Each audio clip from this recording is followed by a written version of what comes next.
My name is Tony Havranek. I'm a senior ecologist here at WSB. We have some other WSB staff that'll be kind of leading our breakout sessions, both the water resources grants and the natural resources grant sessions.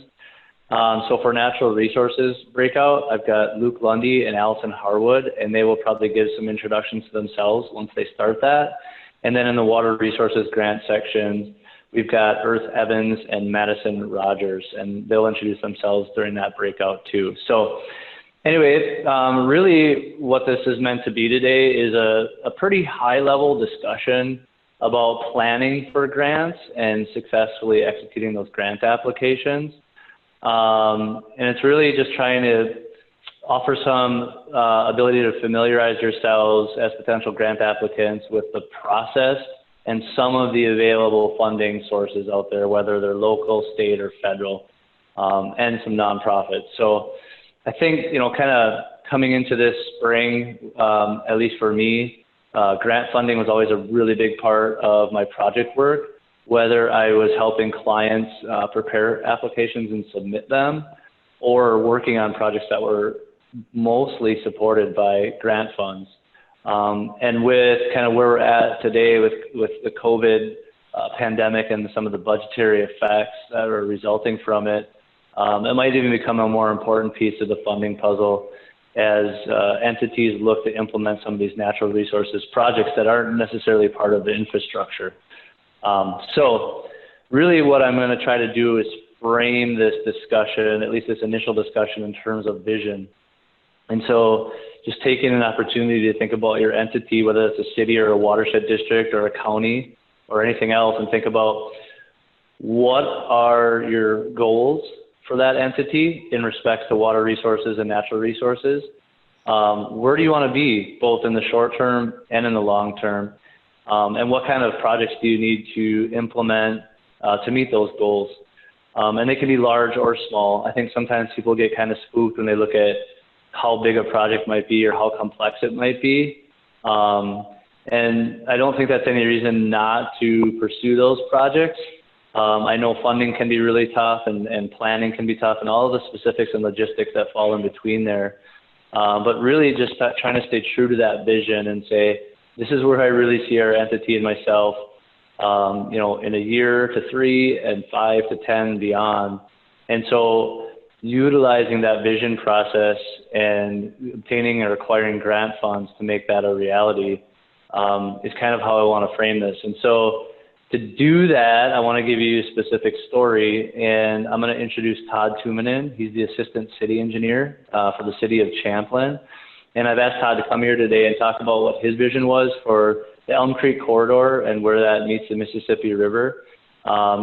What that vision was, how we acquired the grant funding to complete all of those. And I think it's important to note, I'm sure Todd will talk about it, this project and projects have been phased over a series of years and also used a series of different funding apparatus, whether they're grants or bonding funds, et cetera, et cetera. So I want to introduce Todd and ask him to go ahead and take over and just provide us with how he put that vision into reality. Thank you, Tony, and the rest of the group at WSB. Like Tony said, my name is Todd Tuominen. I've been here at the City of Champlin for a long number of years. Since about 2010, we started really looking at what we needed to do with Elm Creek along Mississippi and the Mississippi corridor, primarily Elm Creek because it's impaired water. And we started looking at projects that we needed to do. We started taking an assessment of what we needed to do in this project. And the big issue was going to be, how can we garner support for doing these projects, especially when we didn't have any money to do it. And one thing I found out is that you can't just rest on a project because you want it. It has to be a really good project, and you have to have a very good vision for it, for how you're going to accomplish it. You also need to garner support from your political representatives at the state level and possibly the county level. I would say that most important though is that you need your citizens backing your project. So at City of Champlin, we started off by, we do, every so often we do citizen surveys across the city, and we found what was important to them. And one of the things we found important was the Mill Pond and Elm Creek water quality was a big issue. It took us a while, but 4 years later, we do another survey. We got smarter in what questions we need to ask. And through that citizen survey, we were able to garner support, at least at the council level, because we knew that what the residents wanted was support. The second time we did the survey, we asked them whether they'd be willing to spend taxpayer dollar on doing these improvements. And the answer was majority of the people supported doing that. So that gave our council reason to maybe start putting projects in the CIP. Also, we started talking to our regulating agencies, the DNR, PCA, looking, and Bowser, looking for grants, and especially our watershed districts, looking for funding, but also looking for support in what our vision might be. So establishing our vision had to be realistic, but also you couldn't be afraid of what the price tag would show. And we were looking at projects that exceeded $10 million. And how are we going to pay for this? We didn't know, so we decided to take it one piece at a time. The first project we did, we got a smaller grant through Legacy, through Hennepin County, and they paid about 25% of the project through Legacy funding, and the Champlin paid the rest of it. And that was a little bit where we paid 3/4, which isn't typical of what we do now. But to get a project rolling, you had to start somewhere. And it took local investment to get that going. The next part we did a year later, we replaced the Coon Rapids, not Coon Rapids Dam, the Elm Creek Dam on the Mississippi River. It's on the Mill Pond. It's the impoundment that creates the Mill Pond, is the impoundment behind the Elm Creek Dam, but it's right at the Mississippi River. That was the first time we went to our legislators to ask them for some help on this, and the watershed district. But we got our watershed district in order first. We started getting funding from watershed and local money. Then we had something to argue with when we went to the legislators and we went to these committees on the bonding bill. Is basically we said, hey, we got support from these other agencies. Another way you can get support would be talking to some conservation groups. You want them on the list of your, maybe not financial partners, but you want them on your list as partners in plan development. For instance, we got Isaac Walton League to sign off on our project, but it took a little bit of work doing PowerPoints, going to their river clubhouse, spending time with those members, and showing them what you wanted, what you planned on doing for that project. So you garnered support from them. We also got support from a small group called the Champlin Be Friendly Task Force, which was a group that had some powerful leaders in it. These people actually are involved with Minnesota or the Minnesota Voters Group or Women Voters Association. They were involved in that Be Friendly group, and they were very interested in our project simply because we were creating habitat for pollinators as well. So these seem like small, insignificant groups, but they're important when you add them up and you put them on your list of support. So when you go to these committees at the state level, at the Capitol, you're able to say, hey, we've got partners that have seen our project and they believe in the project just as we do. And so when you're asking for funding, and then suddenly you're in front of a committee, you want to be able to have that support. Also, you have to have your political support from your senators and your representatives, both in the House and in the Senate, because even if you think you got a great project and you think you're going to get funding for it, even until that session is over, there's other people that want the same funding that you're trying to get.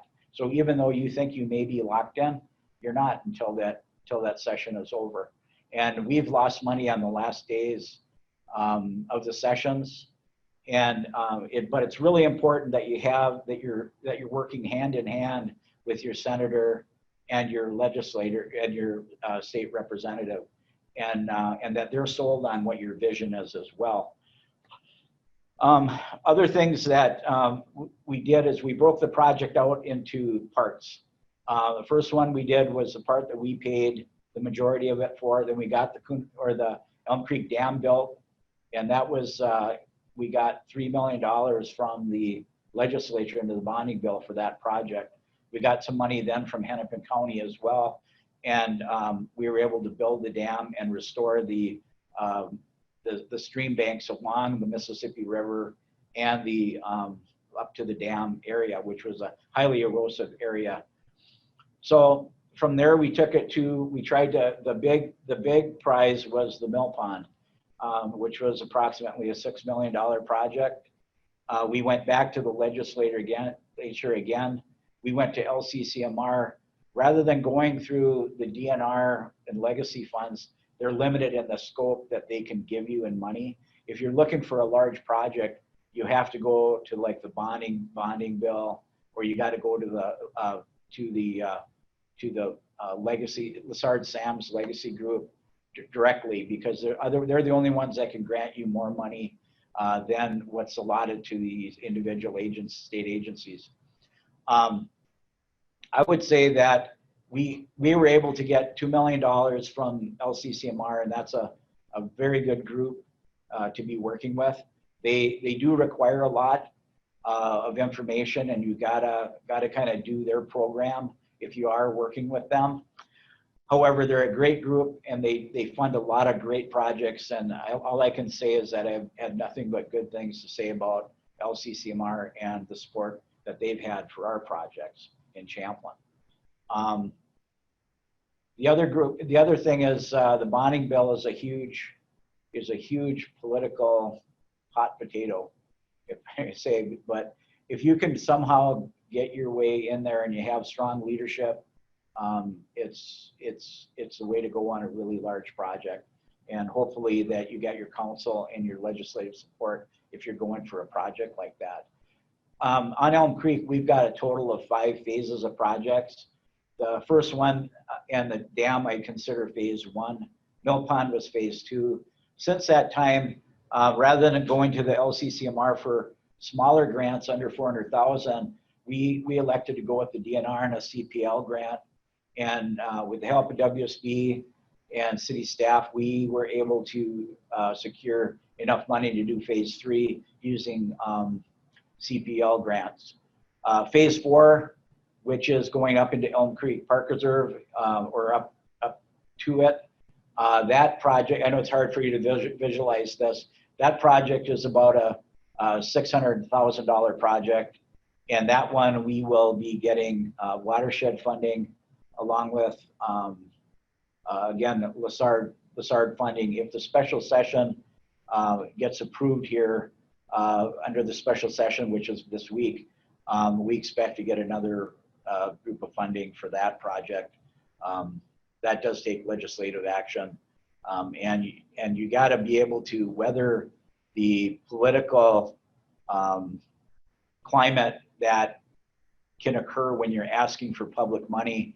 You may have the project planned for 1 year, but the governor may not sign the bonding bill, or LCCMR funding might not get approved for the legislature because of political reasons, and you may have to delay your project.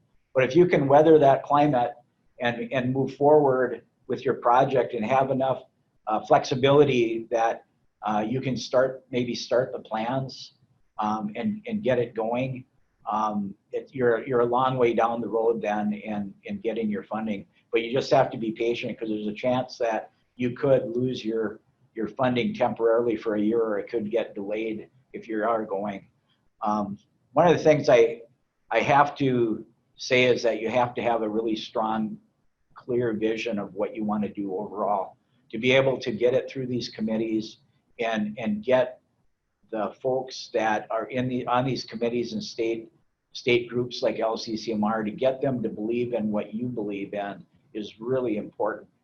You have to have a good presentation. I can't say enough about having good photos, pictures of natural resource photos that are clear and concise when you do your presentations.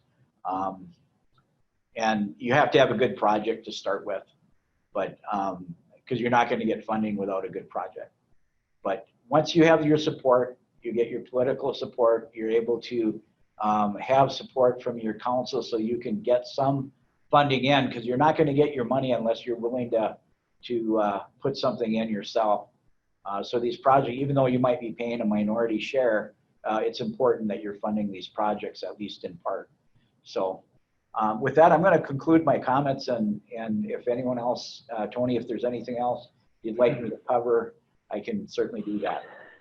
Yeah, I guess the only other thing I'd say is you kind of talked about the cost, you know, upwards of $10 million, and you talked about phasing it. What year did you start the planning, and what year did you start construction on the dam? Well, we started our planning in about 2010.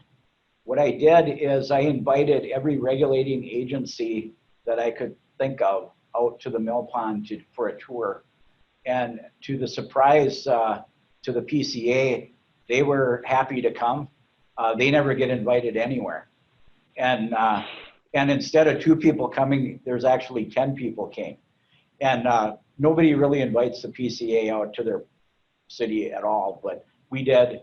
And we actually got a very good response. And a lot of the folks were from the MS4 program, but sometimes there was also supervisors that came down and took a look at it. I just wanted to explain, a lot of these agencies have something to do.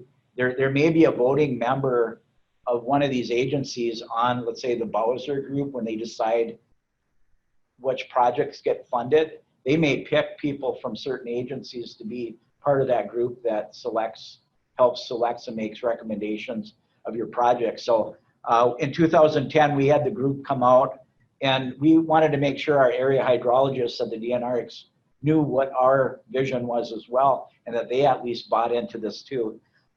Then we did our first project 2012. Then after that project was completed in 13, we started planning for the mill pond. And it was at that same time the TMDL study on the Elm Creek was being done. And we were able to fit some of the comments of the TMDL relative to the mill pond in, and that gave that project more strength going forward to the state and the state agencies. So we finished the mill pond, we finished the dam in 2016. Mill pond was started in 2017. 2019, we started phase 3. And now in 2020, we're doing phase 4. So we started in 2012 constructing it, and 8 years later, we've got at least 3 of the 5 phases completed. So we're working pretty hard on the project, and we're kind of striking while the iron's hot, and continually moving forward with the next phase. And not only, it's important because when these funding agencies see what you're trying to do, they recognize the project from the year before or 2 years before. And I think that's important, that the more they're familiar with what you're trying to do, the better chance you have at getting funding. Yeah, I think that's all really good, Todd, and thanks for just giving folks kind of an idea at the end there for the scale, both the funding scale and the time it took between the planning and construction and how you phased it out. So, I just want to hit on that. If you're standing on State Highway 169, 15 years ago, looking upstream and downstream, compared to what you see now, it took that vision and that hard work and, working to build that political capital and working with those granting agencies to actually get that done. So I just wanted to give folks an idea for what you kind of were up against and what you've accomplished up there in Champlin, but it's definitely possible. And I think any of the folks on the call and beyond would be able to do that, following a similar process. So thank you so much, Todd. I really appreciate that explanation. With that, we are going to go into our breakouts. Just want to, first of all, welcome you to the Natural Resources breakout session. I'm Allison Harwood. I'm the Director of Natural Resources here at WSB. I've been here for about 10, going on 10 years. And I've been able to be a part of several projects that have been, funded with grant funding, including some of the projects that Todd Tuminen from Champlin was sharing about earlier. And then Luke Lundy is also part of this breakout room too. Hi, I'm Luke Lundy. I obviously also work for WSB and Associates. I've worked for WSB now for, let me think here. It's going on 17 years. I'm a soil scientist and senior environmental scientist at WSB. Since there's a relatively small group of us, I thought maybe we could just do introductions for those that are on the call. So I think, Todd, we already, met you, but if there's anything else that you want to share, and then it looks like we've got Nate on the call as well.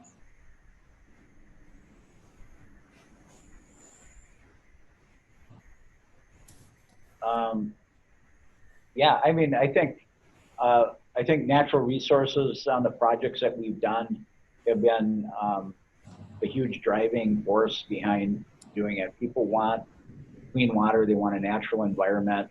The projects I was talking about on the Elm Creek, a lot of it is natural river area or stream bank, and a lot of it was highly erosive in our sandy soil that we have in this town. And the projects that we've done have been really important to establishing or securing the banks, preventing erosion, and bringing habitat back to the creek that had been pretty much forgotten about for many years. And I appreciate the work that folks at WSB and now Ben and Luke have done in working with our projects, because they're extraordinarily talented people that have done just a great job working with us. So, well, thank you. And then Nate Sundrell, I think we have you on the call as well.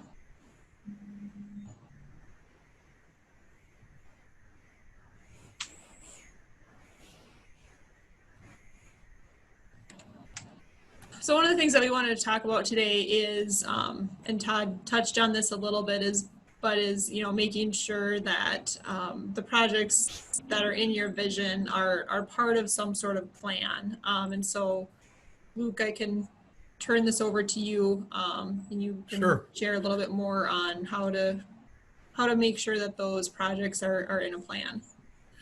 So a lot of the funding requests, included in the request is how your project applies to existing plans, whether that is your own local plans, watershed plans, or state plans. So it's very important, as Todd had discussed previously in the discussion that we had before we broke into the breakout groups, of planning. Planning is important to discuss with the watershed districts how your projects either apply in their plans or how they apply to other plans, so that it isn't just kind of a one-off project that's usually a lot more difficult to go through the grant process and approve securing funding for the projects. The second thing that's very important is what project partners that you have. That'd be local groups, watershed districts, state entities like the DNR, park districts, and then also talking with senators and other representatives are very important also. And it doesn't hurt to also discuss your projects early with grant entities before the RFPs come out, so that they understand your project and who your partners are for the project. But it takes time, as Todd had discussed previously, on getting support from those groups for your projects. So the next thing I'd like to go into, and if people have questions, you can definitely chime in at the time. We're small enough that it's going to be fairly easy for Allison and I to answer those. So the next kind of discussion point that I'd like to talk about for natural resource projects would be what opportunities are available. So there's state and federal funding, there's nonprofit organizations, but there's also local opportunities through watershed districts, through SWCDs and municipalities. A good example is exactly what Todd had discussed about before. For the very first phase of the Elm Creek project, he got funding through Hennepin County, which I believe was the Opportunities Grant, wasn't it, Todd? It wouldn't be the Good Stewardship, but I believe it was the Opportunities Grant funds. It was part of the Opportunities Fund. There was a special funding at that time. Hennepin Conservation District was going out at the time, but they did have a little bit of money. And also there was, through their opportunities, there was the first years of the legacy funding, there was a little bit of money that was available, but it was limited in the amount, and it was given to Hennepin County to be able to do a special grant. And I think we got 80,000 from them, and probably about, I think 40,000 from the conservation district before it disbanded.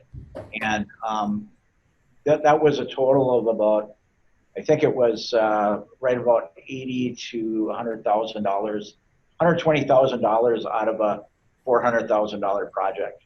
And the city of Champlin picked up the rest of it on that first one.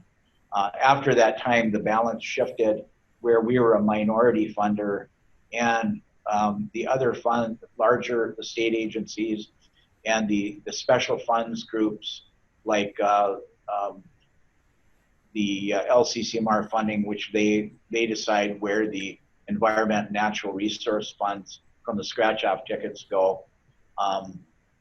But also the bonding bill, the state agencies that handle the bonding bill, also those people were involved in the other parts of the funding. So, sure, yeah, it goes back to the partnerships are very important, but the planning is important too, depending on what type of project that you have and how you apply those different grant opportunities to your project, if it even qualifies. So like for the state opportunities, the Conservation Partners Legacy Grant, which would be CPL funding, the Minnesota DNR Aquatic Invasive Species Control, Lessard Sam's Outdoor Heritage Council funds, the Legislative Citizenship Commission on Minnesota Resources, LCCMR funds, and then also the Environmental and Natural Trust funds that are available. Each year, usually they submit their RFPs, and you have to, those RFPs change each year, so it's important to read through those RFPs and understand what the goals are for that year for those funding sources, and if they actually apply to your project. Or, how can you maybe revise your project to ensure that you still meet the requirements of that grant opportunity. So some of the federal funding that's also available for natural resource grants is the U.S. Fish and Wildlife National Fish Passage Program. And then, of course, there's also some NRCS funds that are available that are EQIP, Conservation Innovation. A lot of people don't necessarily pursue a lot of the time funding that is available from nonprofit organizations. So a couple of available funding sources in the state of Minnesota and nationally is Minnesota Trout Unlimited for, stream habitat improvement projects, but also the McKnight Foundation is another available source of nonprofit funding. So one of the great things with staff members for, say, like the state funds that I just talked about is you can correspond with those grant staff members ahead of time who are going to be reviewing your grant request to see if it's complete. So you have the ability to present your project early to those staff members for on early review. Number one, it helps them understand what your project is. And secondly, it also allows you to glean information from the staff members to see if there's changes that you have to make with your request, and or is there additional information that you should include prior to your final submittal for your grant request. And then in addition to that, like Todd had discussed previously, it allows you to familiarize the staff members with you as either an entity or individually when you're submitting grant requests, not only for that year, but the following years with that same entity. Now, Luke, with the going back to the grant opportunities, so you talked a lot about the state and the federal grant programs. Can you speak a little bit to some of the more local ones, like for example in Hennepin or Chisago County, and where that funding may come from, whether it's from the county level or maybe a water district? Yep, I can go back into some more of the local opportunities. Like for Hennepin County, there's a Good Steward grant opportunity, and then there's an opportunity grant funding also, which is more local for the metro area. Like with Chisago County, it'd be requesting funding through the SWCD. But other local entities, as Todd had also previously discussed, there's opportunities through watershed districts for either funding to include as support for an overall project, or maybe the overall cost of your project is small enough that the watershed district funds would suffice for completing your project. And then also, I believe there is some individual municipality funding too that is available with certain municipalities. So I guess it depends on the overall goals of the project that you have, but in addition to that, the size of the project, because it is more difficult with the larger projects that would require bonding dollars, in addition to also submitting requests with Lessard SAMs or also the LCCMR, as far as the amount of time that it takes on putting all the information together for the request, in addition to also balancing the budget once you do receive funding from those entities. Because it takes some bookwork behind that at the same time. There's reporting that you have to do each month or every 6 months as far as how you're spending the funding. So a lot of those administrative costs, we usually include those on grant requests that we've completed as in-kind funding towards the project, because not all projects, if there is a percentage that you have to include for yourself, like for an example, like Lessard Sam's Outdoor Heritage Council, an overall budget, they would give you 75%, 25% of that is the responsibility of the entity submitting the grant request. That can be in-kind funding, whether that is administrative or time spent from staff members on the project, or even outside entities that are helping with the project can be included as in-kind funding. So it's not always a dollar figure that you have to include as part of that match. Sure. And then when working to coordinate with the grant request staff, and maybe Todd can chime in on this too, but how would you recommend going about starting that coordination if you've never had any contact with them and don't necessarily know where to start? I think it helps. Luke mentioned this too, is that get the staff from the funding agency, let them know who you are. And you can't really go down and buy them a cup of coffee or anything like that, but you can stop by their office.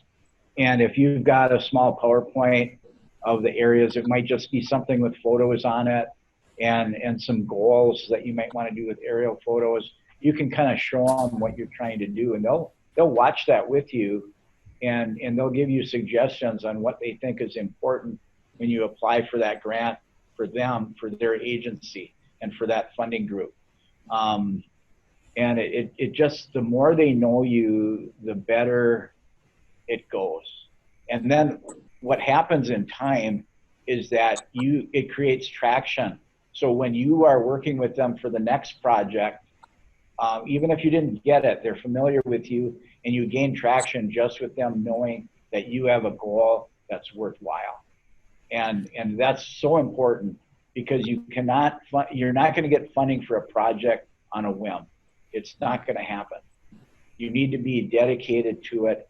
And I didn't mention this earlier, but you need to have a champion that's going to push it through your city council, that's willing to go meet with individual groups like the Isaac Walton League and gain their support and get a letter from them. And then when you go to the next step, you've got this in your back pocket, and you can say, hey, I've got the watershed district for Elm Creek or West Mississippi or Shingle Creek, whatever it is. You've got their support. You're on their CIP. That's another important thing, is if your watershed has a capital improvement program, get your project on there. Get it on your own city CIP. You can claim this then when you're talking to these agencies. You're saying, it's on our CIP. We got match funding for this or this. And same with the watershed. If you have it in your CIP, you'll be able to get the watershed on your side. You can get these other nonprofits, to say that they partner with you, maybe not funding wise, but they're your partner in spirit, if you will. And you can list them then on your list of partners when you go to these other agencies. But you'll gain traction as you do projects going forward. And it happens that they actually, you can tell, and they tell you this, that they were looking forward to this next project you're bringing up. So when you get them to look forward to you coming to see them or apply, that's a good thing.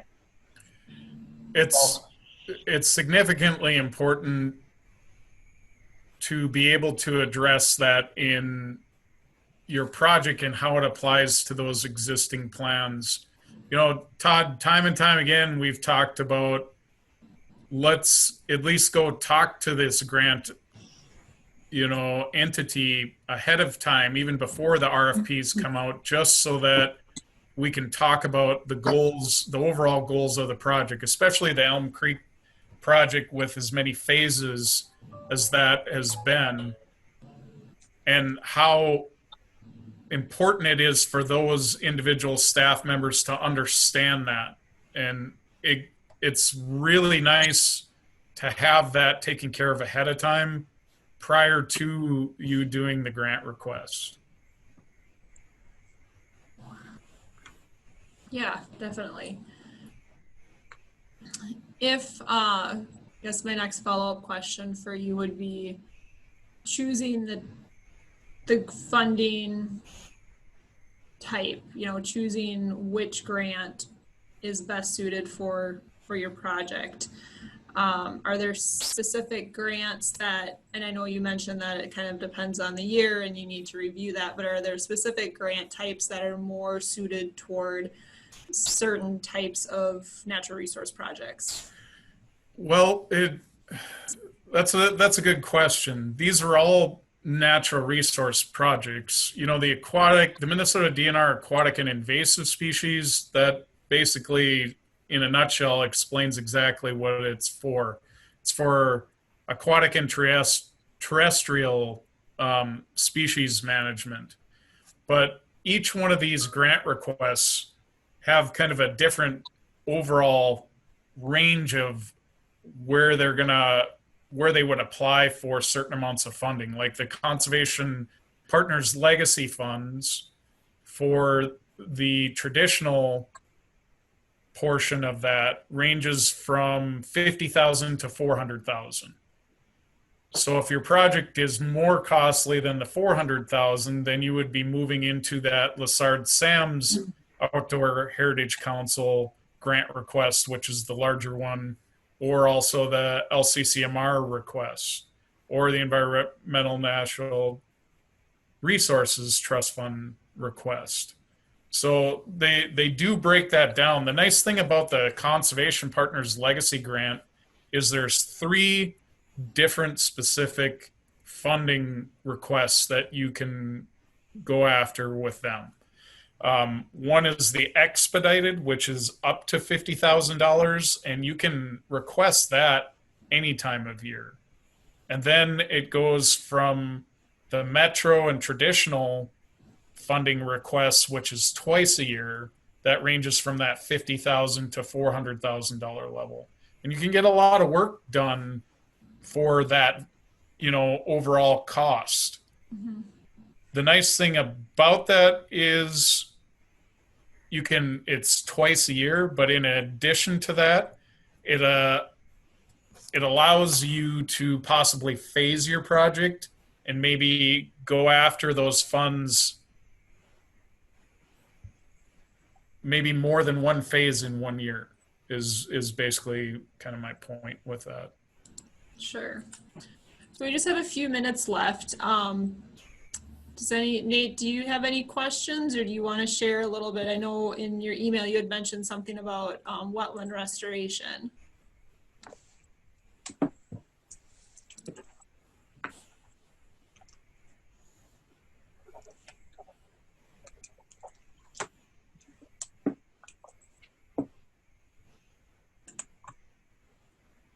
Looks like his audio is connecting. Todd, did you have any questions while he's still getting connected? No, I didn't have any questions at all, but Sure.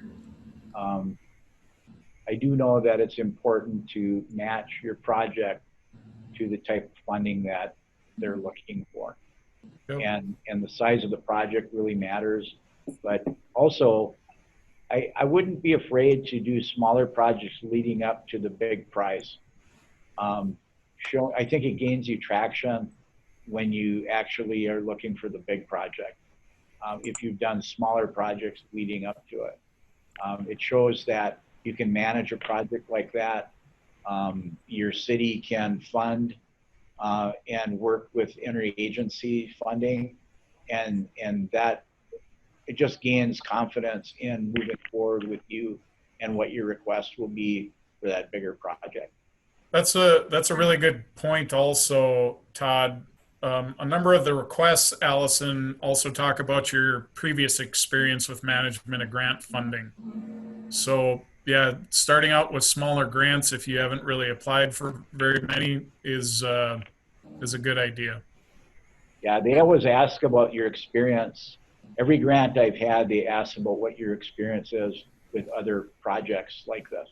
So even if you haven't had a big project, even if it's small projects, it's important that you have that track record. Definitely. So we've got about 30 seconds left here. And Nate, we can, follow up with you afterwards too. If you had a quick question, we can get it in maybe. Sure, yeah. I could try to reach out. Sorry, I accidentally hit the wrong button and got kicked out there for a second. But yeah, so we have like a wetland, we acquired a piece of property through tax forfeiture, and there's like, we're looking at possibly having some trails go through there and have some wetland banking potentially on that piece. Just there are no wetland banks currently in Chisago County, and so kind of thought we can kind of some sort of dual project with that. But I know we have like 4 seconds here, and we can maybe kind of talk later. One thing in regards to planning that I wanted to talk about specifically was an exercise that we at WSB did with Dakota County a few years back. So I'm going to try my darndest to screen share, and then I'm going to ask you guys if you can see my spreadsheet that I'll have up here shortly. All right, just a head nod. Can everybody see this that I've got up, the spreadsheet that I've got up? I'm seeing tentative nodding. I think it's up. Okay, ooh, thumbs up even. Okay, so basically what I wanted to show you guys here real quick is kind of this culmination of a relatively large planning process we did with Dakota County staff. This is a lot of their parks folks, eco, natural resources, and some recreational projects. And so we met with their staff. They brought forward a list. This list didn't look like this when we first started. I think they actually had something more like 50 or 60 projects. So they brought forward this list, and then what we did here is we matched up the project. You can see in this column, you've got the title. So the first one is Lake Billsby Restoration of Areas Surrounding Mudflats. We took that in like kind of a brief description of that project and matched each one of those up with a funding source. And kind of indicated like what they would need for match, how much they would need for the project, and how much they could get, and a bunch of other attribute data. Provided that back to the group. So we met, both our WSB staff and Dakota County staff met as a very large group, went through it and had some relatively specific time windows for staff to look this over and begin to prioritize and rank out these projects. And so you can see at the end of the planning exercise, this is probably a 3-month or 4-month exercise. There were a few projects that floated to the top as far as projects they wanted to move forward on relatively quickly with the funding sources that we had identified. So we worked through that with them over the course of the next year and trying to get those projects submitted, or those grant applications submitted. And then they still had this list down here to work off of. So I just wanted to kind of call that out as one way that we've seen some folks do some planning, targeted planning across a variety of departments. Of course, you've got your watershed management plans. You could even look to those as long as they're updated.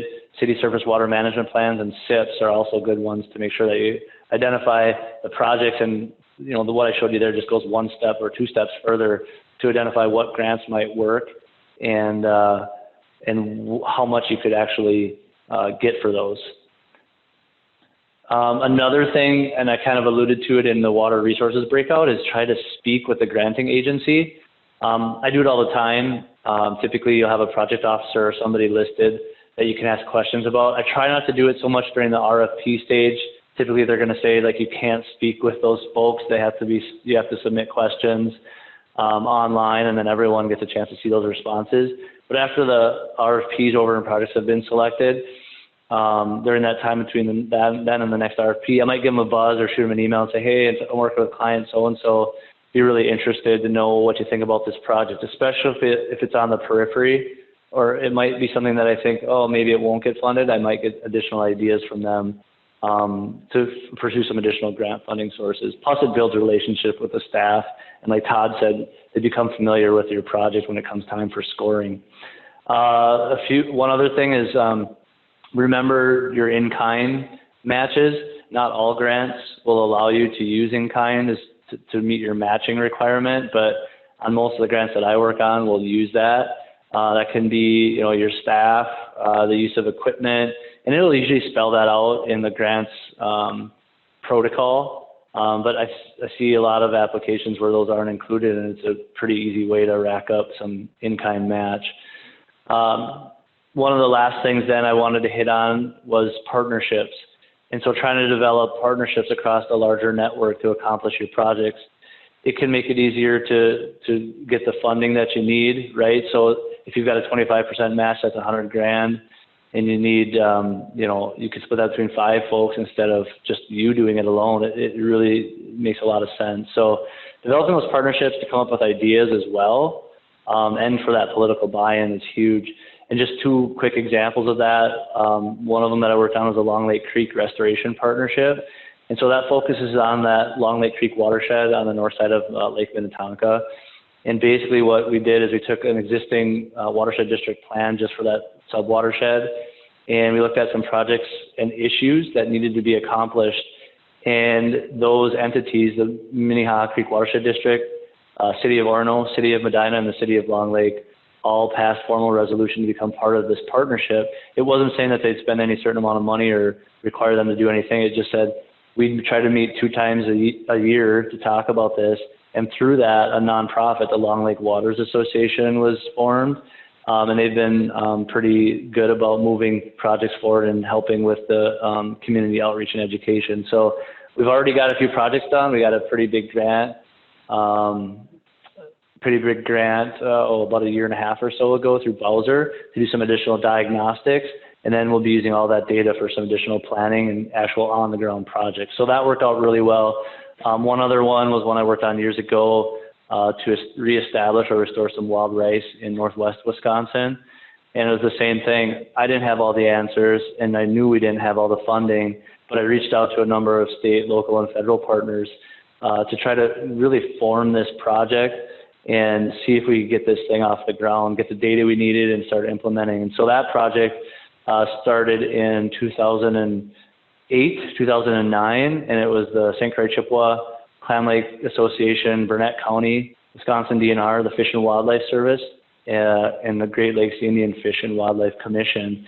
And through that, we restored the wild rice, brought back the waterfowl, and improved water quality, which was kind of a tertiary benefit. We weren't even though improved water quality was great, we weren't even kind of aiming towards that. So spun off a bunch of different projects out of that, and it was just a really cool. So just try to keep in mind building those partnerships can be really advantageous, and even if it's just your entity and one other, that's still good. So anyway, this last slide just kind of summarizes some of the work that we here at WSB have been doing with our clients between 2016 and now. So you can see the amount of money in individual grants and individual clients that we've worked with to help secure those grants to get those projects and move them forward. So with that, I will close.